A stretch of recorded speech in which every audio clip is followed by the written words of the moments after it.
ఒక్కోసారి మనందరికీ ఏదో సాధించాలి, ఇంకేదో నేర్చుకోవాలి, లేదంటే ఇంకేదో కొత్తగా చెయ్యాలి, లేదంటే చరిత్రలో మిగిలిపోయే పనులు చెయ్యాలి అని అనిపిస్తుంది.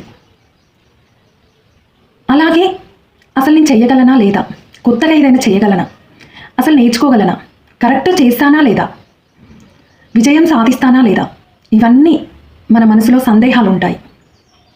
ఈ సందేహాలతోనే పుణ్యకాలం కాస్త గడుస్తుంది. అసలు మొదలు పెడితేనే కదా చేస్తామా లేదా అని తెలిసేది. లేదంటే రోజు కంటిన్యూగా మనం కొంత టైం ఇస్తేనే కదా మనకు సక్సెస్ వస్తుందా లేదా, కరెక్ట్ చేస్తున్నామా లేదా అని తెలిసేది.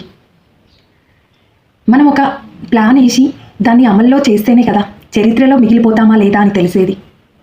ఆలస్యం అమృతం విషం. మనం అలాగే చూస్తూ ఉంటే వేణువై వచ్చాను భువనానికి, గాలినై పోతాను గగనానికి అనే కాలం వస్తుంది కదా. మరెందుకు ఆలస్యం?